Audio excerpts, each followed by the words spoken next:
नमस्ते. शासकीय योजना ए to Z या चॅनल्समधून मी आपले सर्वांचं सहर्ष स्वागत करत आहात आणि तुम्ही मला अतिउत्तम प्रतिसाद देत आहात. माझ्या व्हिडिओला लाईक शेअर सबस्क्राईब भरपूर प्रमाणात करत आहात. थँक्यू. तहे दिल से धन्यवाद. चला तर आपण व्हिडिओला सुरुवात करूया. आज आपण वयोश्री योजनेसाठी आपण चर्चा करणार आहोत. ज्येष्ठ नागरिकांच्यासाठी ही योजना आहे. तर या योजनेचा लाभ कोणासाठी आणि कशा प्रकारे भेटणार आहे आपण याची माहिती घेऊया. चला. राज्यात समाज कल्याण विभागाची ज्येष्ठ नागरिकांसाठी वयोश्री योजना काढण्यात आली आहे. या योजनेअंतर्गत 65 वर्षावरील नागरिकांना 3,000 रुपयाची आर्थिक मदत देण्यासाठी सरकारने 480 कोटी रुपयाची तरतूद केली आहे. या योजनेत वृद्धांना त्यांच्या बँक खात्यामध्ये 3,000 रुपये दिले जाणार आहेत.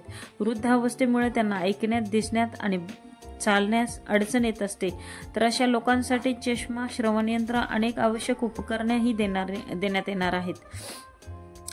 वयोवृद्धांसाठी ही तरतूद करण्यात आली आहे. वयाची 65 वर्षे ओलांडलेल्या ज्येष्ठ नागरिकांसाठी सरकारची मुख्यमंत्री वयोश्री योजना राबवण्यात येत आहे. ज्येष्ठांना वय वाढल्याने दिसण्यास त्रास होतो, ऐकणे आणि चालण्यात समस्या येतात, पण त्या वयात लागणाऱ्या गरजेची उपकरणे खरेदी करण्यात येत नाहीत. अशा नागरिकांसाठी शासनाने ही योजना काढली आहे की नागरिकांना त्यांच्या दैनंदिन जीवनात समस्या येतात या उपकरणांसाठी, की कोणत्या कारणाअभावी आर्थिक गोष्टीमुळे ते उपकरणे घेऊ शकत नाहीत. तरी शासनाने ही योजना आणली आहे की तुम्हाला ज्या लागणाऱ्या गरजेच्या गोष्टी आहेत, जी साधने उपकरणे आहेत, ते तुम्हाला पुरवठा करून आर्थिक सहाय्यही करणार आहेत दवाखान्याबद्दल. तरी मुख्यमंत्री वयोश्री योजनेचा आपण 3,000 रुपये रोख रक्कम घेऊन या योजनेचा लाभ घेऊया. आणि काही उपकरणे आहेत जे आपल्याला गरजेचे असतील, ते डॉक्टरांच्या सर्टिफिकेटने आपल्याला भेटणार आहेत. तर चला बघूया काय उपकरणं आहेत. चष्मा, ट्रायपॉड, कमरेसंबंधीचा पट्टा, फोल्डिंग वॉकर, ग्रीवा, स्टिक, व्हीलचेअर, कमोड खुर्ची, गुड्या ब्रेस, श्रवणयंत्र, हे सर्व उपकरणे आपल्याला शासन देणार आहे.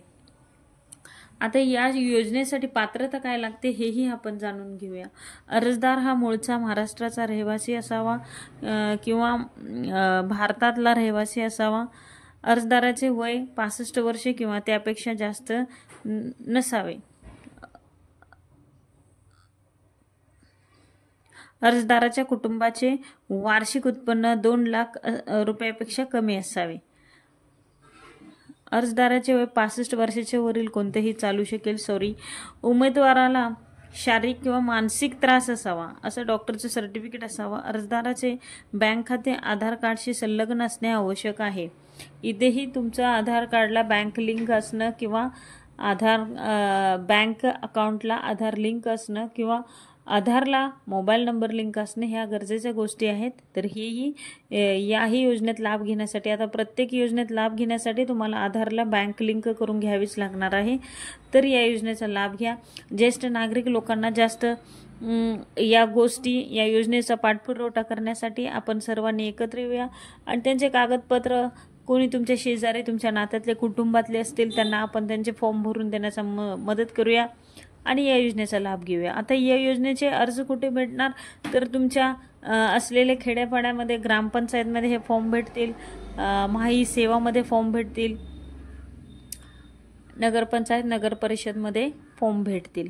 तरी चला तर आपण याही योजनेचा पुरेपूर लाभ घेऊया. ही योजना तळागाळापर्यंत पोहोचवण्याचा प्रयत्न करूया. काही लोकांना या योजनेची गरज आहे, या उपकरणांची, या आर्थिक मदतीची, पण त्यांना ही योजना माहीत नाही. तर आपण एकमेकांना सपोर्ट करून ही योजना त्यांच्यापर्यंत पोहोचवण्याचा प्रयत्न करूया. पुढच्या व्हिडिओमध्ये मी असेच एक नवीन अपडेट घेऊन येण्यासाठी तोपर्यंत वाट पहा आणि या माझ्या चॅनलला लाईक शेअर सबस्क्राईब करा. आणि धन्यवाद देते तुमच्या सपोर्टबद्दल. भरपूर तुम्ही मला सपोर्ट करत आहात. धन्यवाद. जय हिंद, जय महाराष्ट्र.